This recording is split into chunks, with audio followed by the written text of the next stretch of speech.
Assalamualaikum warahmatullahi wabarakatuh. Jumpa kembali lagi dengan saya Udin dalam channel Kim Ude. Asiknya belajar kimia. Materi hari ini adalah kesimpulan soal kimia ujian masuk Undip 15 tahun terakhir mulai dari tahun 2004 sampai 2019. Kenapa ini saya bahas? Supaya teman-teman nanti bisa menyimpulkan apa saja yang keluar di soal ujian masuk Undip pada tahun 2021 ini. Dan bisa ditonton tahun 2019, tahun 2018, dan tahun 2017. Semua sudah ada di channel Kim Ude. Oleh karena itu, untuk kesempatan ini akan saya perinci lagi 15 tahun terakhir, bab-bab apa aja yang keluar dan model soalnya bagaimana. Supaya nanti teman-teman fokus, khususnya soal-soal kimia nanti, nilainya teman-teman bisa naik dan tertinggi sehingga bisa masuk di kampus Universitas Diponegoro atau Undip. Oke, kita mulai. Yang pertama itu yang wajib dikuasai dan di semua ujian masuk PTN yang lain adalah yang pertama adalah yaitu stokiometri. Oke, stokiometri ini wajib dikuasai. Stokiometri.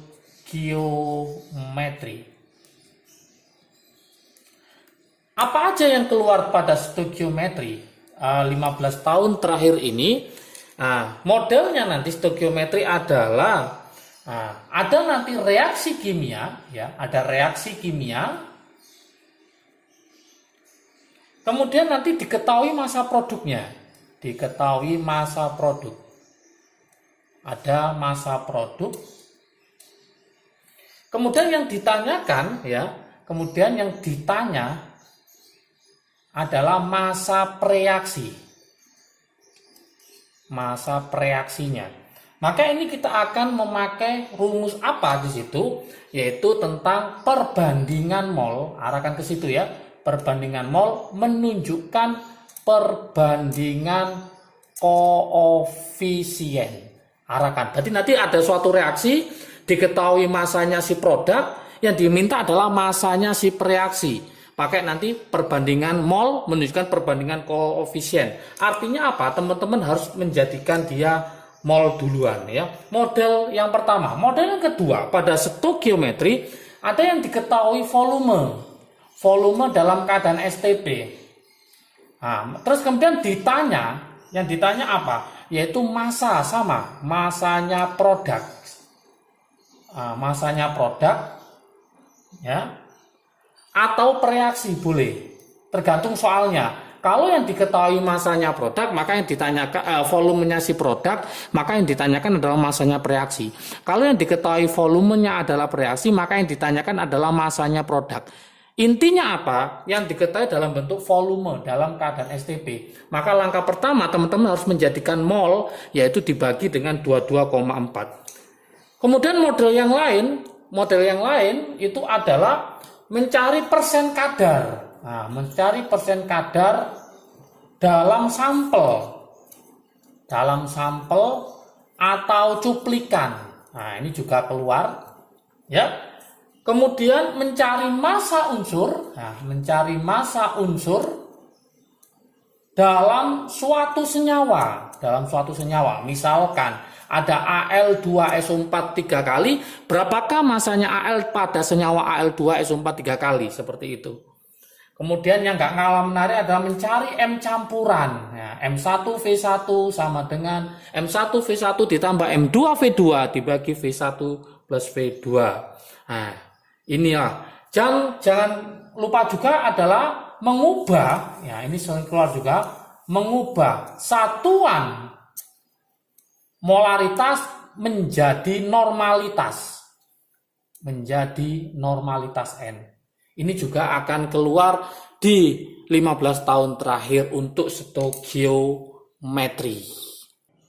Berikutnya yang nomor 2, yang nggak kalah wajib dikuasai, nomor 2 adalah termokimia.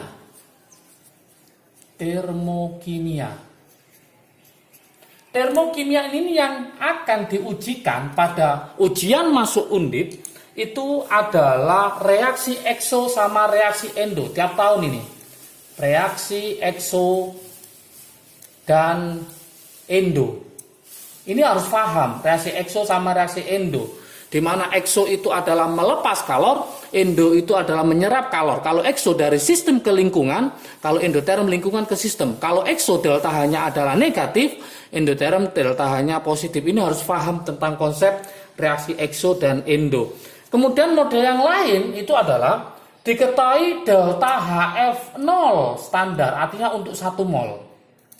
Nah, yang ditanyakan misal nanti dalam 11,2 liter dalam keadaan STP, berapakah kalornya? Nah, maka ini jadikan mol, berapa mol tinggal nanti dikalikan, seperti itu. Kemudian ada lagi yaitu mencari delta H energi ikat rata-rata.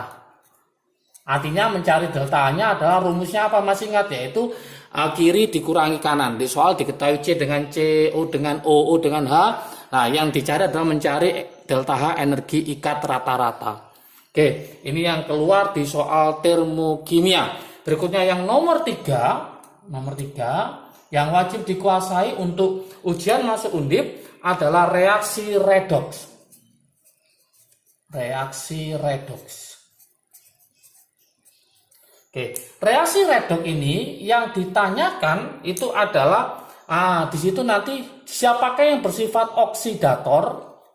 Nah, ini sering keluar, dan siapakah yang reduktor. Oke, selain itu nanti berapakah perubahan biloknya? Perubahan biloksnya. Apakah dia melepas elektron, apakah dia menangkap elektron. Jadi ada suatu reaksi redoks.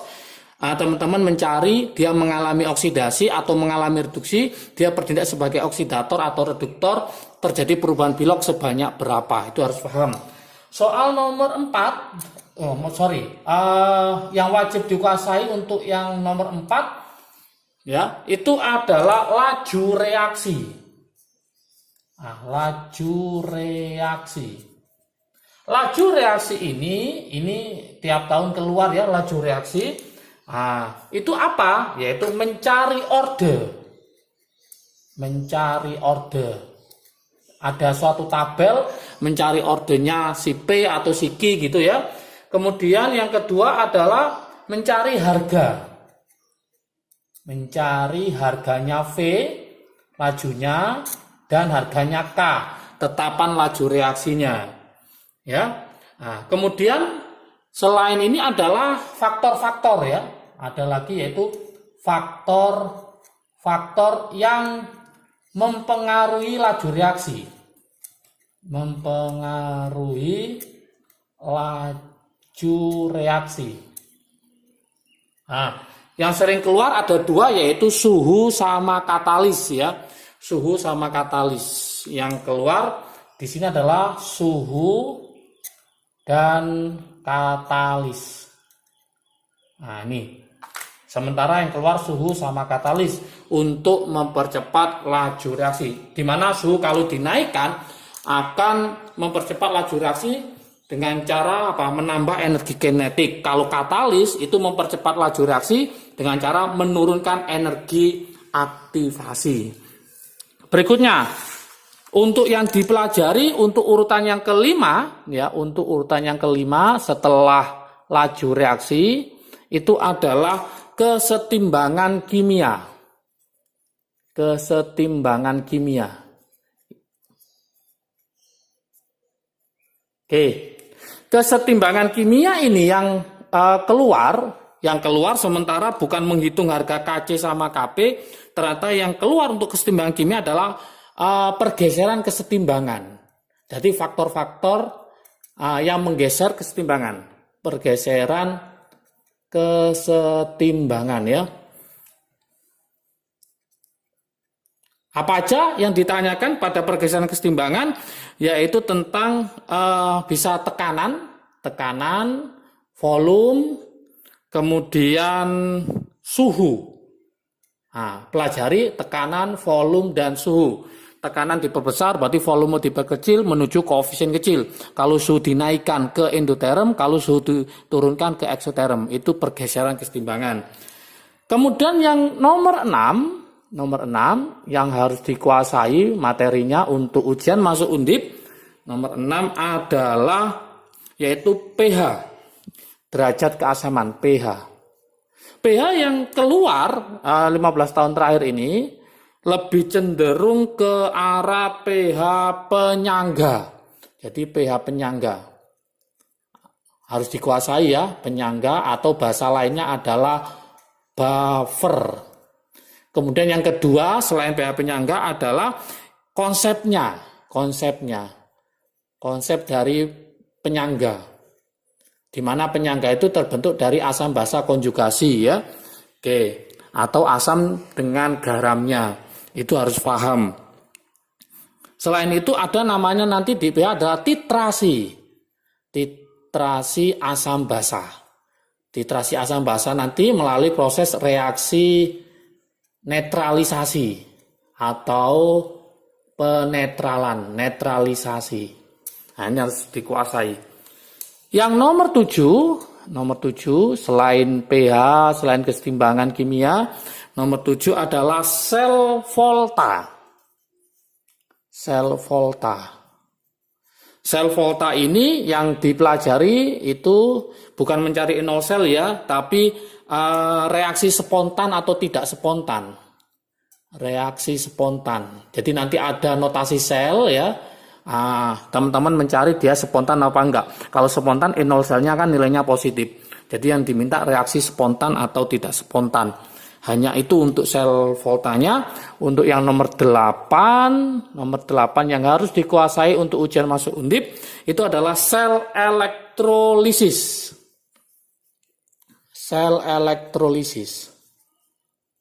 Oke, sel elektrolisis nanti tentang apa? Ya, ingat elektrolisis yang cenderung yang keluar di ujian Undip ini adalah teman-teman harus paham tentang reaksinya. Reaksi sel elektrolisis. Baik di mana? Baik elektrolisis baik di katoda maupun di anoda. Untuk perhitungannya 3 tahun terakhir tidak ada, tapi di awal-awal tahun 2006, 2009 itu ada perhitungan hukum Faraday 1 dan 2. Tapi setelah 3 tahun atau 4 tahun terakhir ini hanya reaksi sel elektrolisis, baik di katoda maupun di anoda. Tapi persiapkan juga nanti teman-teman untuk hitungannya, yaitu hukum Faraday 1 sama hukum Faraday 2. Semua ada di channel Kim UD juga untuk konsepnya, silakan dipelajari. Untuk nomor 9 yang gak kalah pentingnya untuk dipelajari adalah sifat koligatif larutan. Sifat koligatif larutan. Sifat koligatif larutan yang keluar sementara ini adalah yaitu tentang tekanan osmotik tahun 2019 kemarin ya, tekanan osmotik. Tentang apa? Osmotik yaitu tentang isotonics ya, isotonics atau isotonics boleh, di mana P1 sama P2. Kemudian yang kedua yang ditanyakan pada sifat koligatif larutan adalah titik beku tertinggi. Titik beku tertinggi, memilih soal pilihan A sampai E ya, titik beku tertinggi. Bisa jadi nanti tertinggi, terendah boleh, atau titik tertinggi, terendah, ya seperti itu. Oke, untuk soal yang nomor 10 selain sifat koligatif larutan, nomor 10 adalah SPU. SPU itu singkatan sistem periodik unsur. Sistem periodik unsur ini banyak keluar ya tiap tahun. Tentang apa? Pelajari ya. Tentang energi ionisasi. Energi ionisasi. Kemudian jari-jari. Oke. Kemudian sifat basa. Kemudian titik leleh dan yang lain. Nah, sementara model soalnya itu adalah disuruh membandingkan yaitu golongan 1A dan 2A. Bagaimana energi ionisasinya, bahasanya, jari-jarinya, nanti di pilihan manakah yang lebih kuat, manakah yang lebih lemah. Kemudian ada lagi untuk membandingkan yaitu soal energi ionisasi dalam satu periode. Ionisasi dalam satu periode. Nah, bagaimana? Ini harus paham tentang SPU, sistem periodik unsur ya. Berikutnya yang nomor 11. Yang nomor 11 yang wajib dikuasai juga yaitu ikatan kimia. Oke, ikatan kimia. Ikatan kimia ini nanti berisi apa aja yang wajib dikuasai? Ada namanya bedanya ikatan ion sama kovalen, ini harus ngerti. Ion atau kovalen harus paham. Kemudian lagi nanti ada kepolaran molekul. Nah, manakah yang polar, manakah yang tidak, kepolaran molekul. Ingat untuk non polar dipolnya 0, kalau polar dipolnya tidak sama dengan 0. Kemudian ditambah lagi ini ikatan sigma, terus ikatan pi, ya kalau ikatan sigma pada ikatan tunggal, kalau pi ikatannya pada ikatan rangkap. Ditambah lagi yaitu ikatan hidrogen, tambah lagi sini yaitu ikatan hidrogen. Ikatan H dengan apa? Masih ingat? Dengan FUN yang paling elektronegatif. Oke, soal nomor 12. Bulan 12 ya, maksudnya yang wajib dipelajari babnya apa aja, yaitu kimia lingkungan. Oke. Kimia lingkungan ternyata ini keluar juga, ini berkaitan dengan gas pencemar ya, gas pencemar di udara. Jadi ini berkaitan dengan gas-gas pencemar udara. Gas pencemar udara. Hujan asam kayak gitu ya, kemudian SO2 atau NO2, manakah di bawah ini yang gas pencemar udara, mana yang tidak lah, seperti itu untuk kimia lingkungannya. Yang nomor 13, kimia lingkungan sudah ada, adalah kimia organik ya, kimia organik. Tentang reaksi ini ya, kimia organik. Kimia organik ini tentang reaksi yang keluar, ada substitusi, adisi, eliminasi. Padahal yang keluar adalah reaksi adisi ya, reaksi adisi. Adisi itu rangkap jadi tunggal. Kemudian yang berikutnya yang keluar pada kimia organik adalah reaksi yang positif terhadap Fehling. Artinya yang bisa mereduksi Fehling itu siapa aja? Mereduksi Fehling berarti bisa aldehid, bisa golongan glukosa seperti itu karena dia mengandung gugus aldehid. Berikutnya yang nomor 14, saya taruh di bawah sini ya. 14 itu tentang kimia unsur ya. Kimia unsur yang keluar. Oke, ada azan ya. Kimia unsur yang keluar adalah golongan 1A 2A reaksi dalam air. Ini keluar yaitu reaksi golongan 1A dan 2A dalam air. Oke. Inilah beberapa kesimpulan soal kimia UM Undip 15 tahun terakhir 2004 sampai 2019, mulai dari stoikiometri, termokimia, reaksi redoks, laju reaksi, kesetimbangan kimia, pH, sel volta, elektrolisis, sifat koligatif larutan, SPU, ikatan kimia, kimia lingkungan, kimia organik, dan kimia unsur. Moga bermanfaat bagi teman-teman semua pejuang ujian masuk Undip ya. Semoga nanti fokus ke sini. Semuanya sudah ada di channel Kim Ude untuk konsepnya, silakan dipelajari dan jangan lupa 3 tahun terakhir 2019, 2018, 2017 juga dipelajari soal dan pembahasannya.